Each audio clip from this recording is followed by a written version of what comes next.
Welcome back. This is Nick Agram. I will be discussing rational functions. Rational functions, from the word rational, we know a rational number is a divided by b. You know that. So that means we have a rational function is a function in a fraction form. So a divided by bx, which means our variable x, a and b are constants. Our variable x is in the denominator. Sorry. It can be also in the numerator, but the most important that you understand now is that it should be, the x should be in the denominator. Okay? The easiest rational function is 1 divided by x. That's the easiest. You can complicate that, but that's the easiest. To show you the graph of that is this one. So we should expect that when we have a rational function, we have this kind of graph. They are divided into two in a y. And then as you can see here, from what I have done before, we have the sine function, then we have x and sine diagrams, x and y. When x is 0, x is 0, then we have the asymptote. Okay, before that, then we have when it is negative, then we have negative. When it is positive, it is positive. As you can see, the graph is like that. So our y is our asymptote, y-axis, or y is equal to 0. Is our, no, sorry. X is equal to 0 is our asymptote. Okay. Oh, it's also y is equal to 0. We can see later. Okay. Consider the function y is equal to 6 divided by x minus 2 plus 4. Find the asymptotes of the function. And as we can see, if we have for our a now, our asymptote now is when x minus 2 is equal to 0, then it should be x is equal to 2. That's our asymptote. It should be. Okay, so if you have a graph here, and then you have x, you have this as your asymptote, x is equal to 2. So your graph doesn't touch your x is equal to 2. How about y? If x is a big number, then this will become 0. So that means you have only 4. So that means your y is equal to 4. So it doesn't matter if this is the x is positive big number or negative big number. It is always very near y is equal to 4. So our asymptotes now,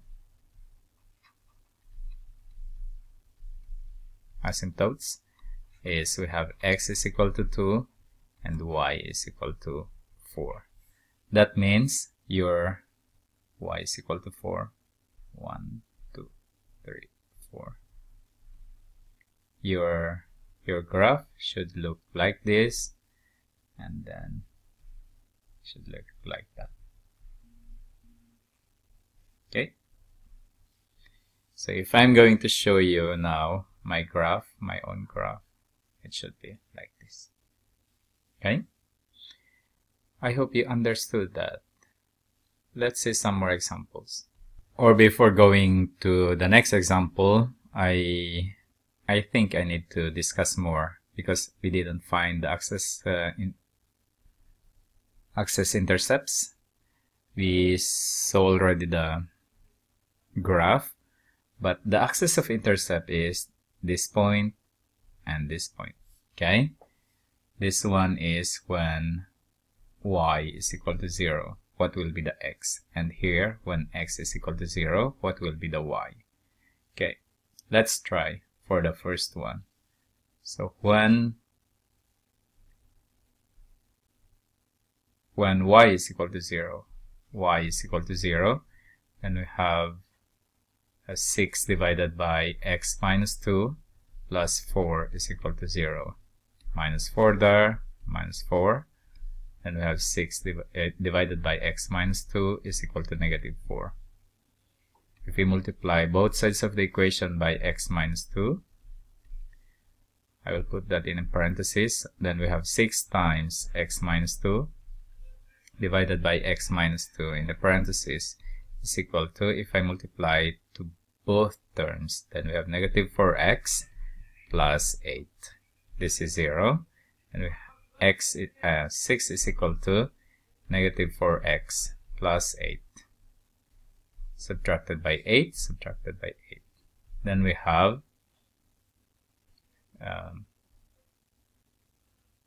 negative 4x is equal to negative 2.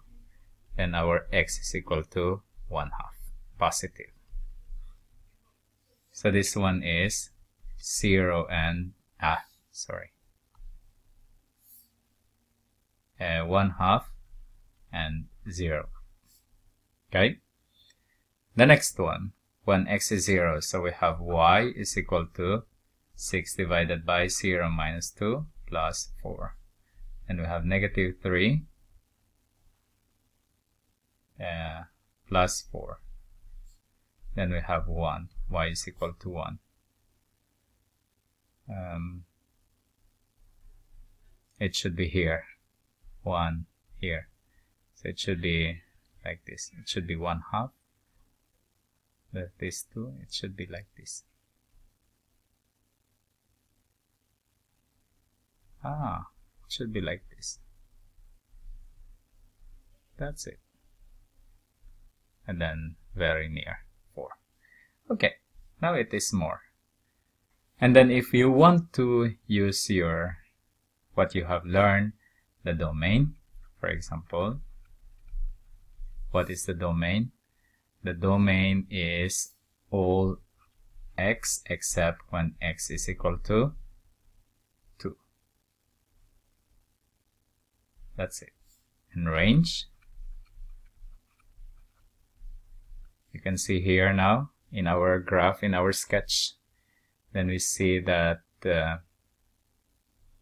we have all y except when y is equal to 4. So we have all the values of y except when y is equal to 4. Then you don't have sign diagrams.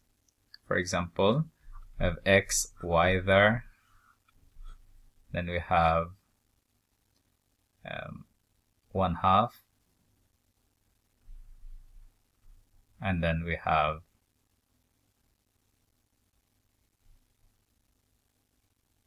when y is equal to 0, 1/2. This is 0. And then we need to x is equal to 2 also. And that is our asymptote. Then we see now that we have before 1/2, then we have negative half. Between 1/2 and 2,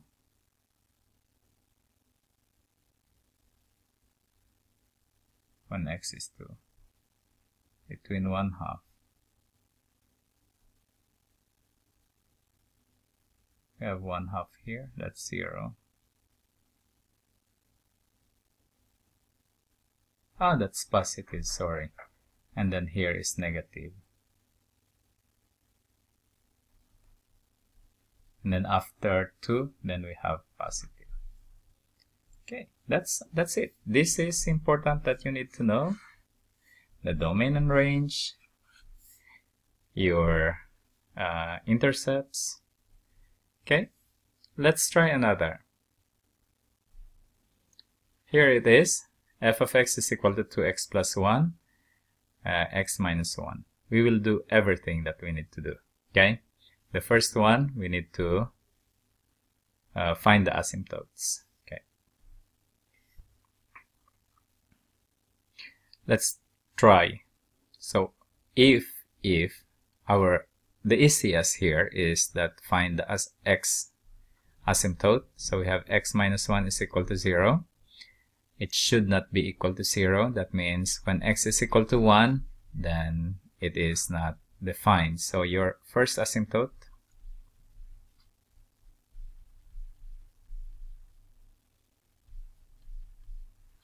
you have x is equal to 1. That means if I'm going to put my graph now,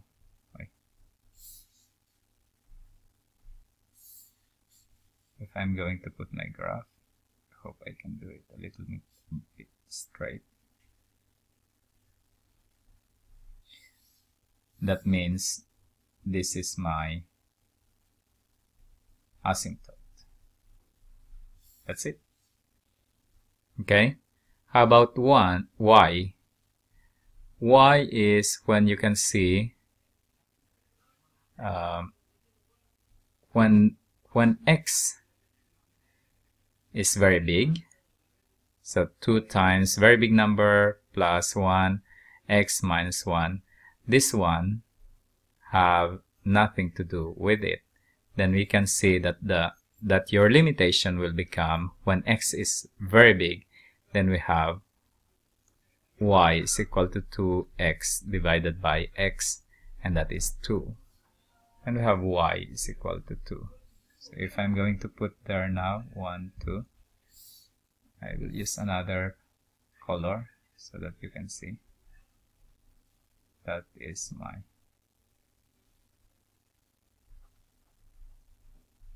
that's it. Okay. So my asymptotes is x is equal to 1 or y is equal to 2. That's my limitations now. Okay, let's see. And then we need to find also our intercepts. So when x is equal to 0, then we have y is equal to 2 times 0 plus 1 divided by 0 minus 1. Then we have negative 1. So when x is equal to 0, y is equal to negative 1.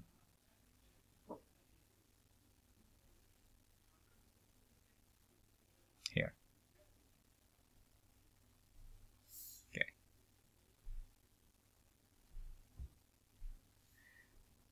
And when y is equal to 0,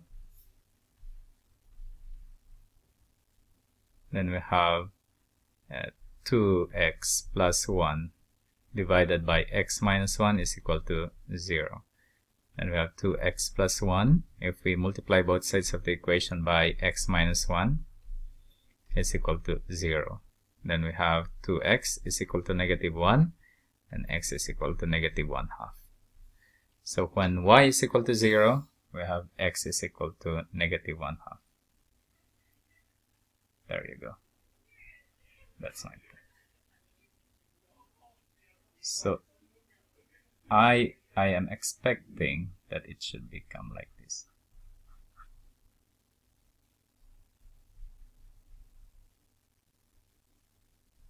Maybe like that. And it should be like that. Now we're ready to do our sign diagram. We have x and y there. So we have when it is x is equal to 1, we have asymptote. And when x is equal to 0, we have negative there. When x is equal to 0, we have negative. We have when x is equal to negative 1/2, we have y is equal to 0. And then after that, we have now positive. And here is also positive. And then we have now the domain. The domain, we have all x except when x is equal to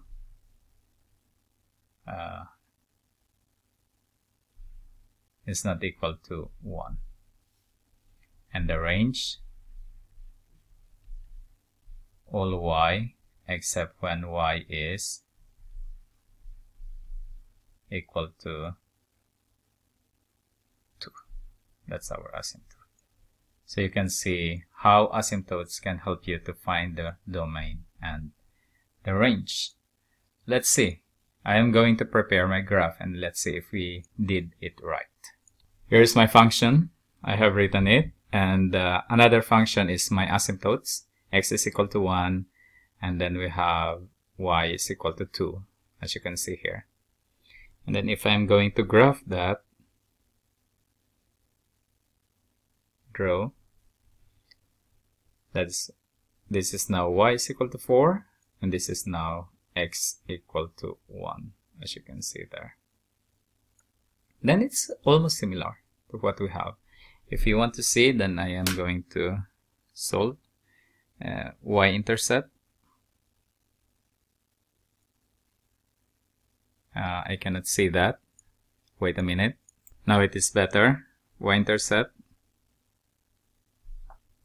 And y is equal to -1. That is what we got here. And the root, Gisel, we have the root. That is -1/2. So I guess we did this exercise pretty well. We have we sketch the graph pretty accurate, and I hope you learned something in this video, especially asymptotes and the domain and range and the sign diagram and everything. In my next video I will be discussing inverse function, so I hope you will be there again. I can count on you, and thank you for watching, and see you there. Have a nice day.